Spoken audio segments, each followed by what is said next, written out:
Hello, and welcome to Hargai. Today we are analyzing a very interesting new model, the 2026 Ford Mustang RTR. Ford has collaborated with the professional drifting brand RTR, founded by Von Gittin Jr., to create a factory-built performance model. The estimated price is landing in the mid-$40,000 range, with the article speculating around $47,000.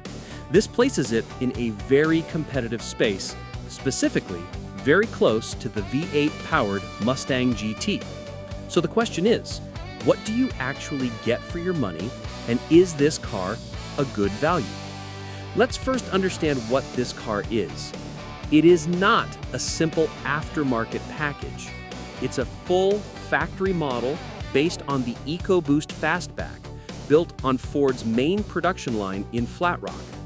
This is significant as it means it's fully integrated and comes with a factory warranty. The article notes this is only the second time Ford has entered such a collaboration for a Mustang, with the first being the legendary Carroll Shelby. The stated goal is a drift-optimized, fun-to-drive car aimed at a new, younger generation of enthusiasts.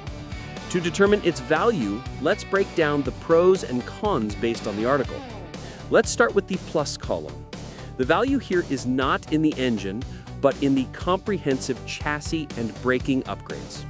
Standard, you get the electronic drift brake, which is a key part of its fun-to-drive mission. You also get the active valve performance exhaust. More importantly, this car is packed with hardware from more expensive models. It receives the entire Mustang GT Performance Pack brake system. That means massive 6-piston Brembo calipers in the front and 4-piston Brembos in the rear. This is a very expensive and very significant upgrade for braking performance and heat management. It also gets the GT steering rack, which has more travel for tighter turns and adjustable strut top mounts, allowing a dealer or owner to fine-tune the front wheel camber for track use. Furthermore, it borrows the stiffer anti-roll bars and the entire rear subframe from the top-tier Mustang Dark Horse. This combination of parts should make the car feel incredibly stiff, responsive, and balanced. On the technology side, it's not just hardware. The standard MagneRide dampers get a unique calibration specifically optimized for drifting. The track mode stability control is also retuned to allow for greater slip angles. And then there's the headline feature and segment-exclusive anti-lag system, which originated on the Ford GT. This system keeps the throttle open and air flowing through the turbo even when you lift off the accelerator. This means the turbo stays spooled, and when you get back on the throttle, you have immediate boost. This should make the car feel much more responsive than its power figures suggest. Now, for the minus column. The primary drawback is the engine's power output. The anti-lag system improves response, but it does not increase peak power. The base RTR comes with the standard 315 horsepower and 350 pound-feet of torque. To get more power, you must purchase an optional, dealer-installed Ford Performance tune. This tune raises the output to 350 horsepower and 400 pound-feet of torque. At an estimated price of $47,000, it is disappointing that this modest power bump isn't included as standard. The second con is that price itself. $47,000 is V8 territory.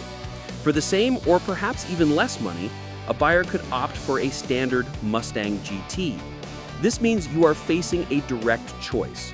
Do you want the chassis, brakes, and sophisticated handling of the RTR, or do you want the raw power, torque, and sound of the 5.0-liter V8? So, this brings us to our analysis. This car is not for the traditional muscle car buyer. It's for a driver who values handling, braking, and responsiveness over straight-line speed.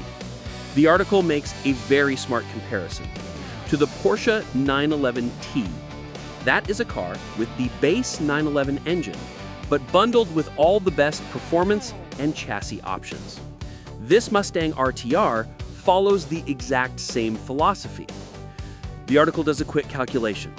Adding all the options that come standard on the RTR to a base EcoBoost, if you even could, would bring the tally to $46,475.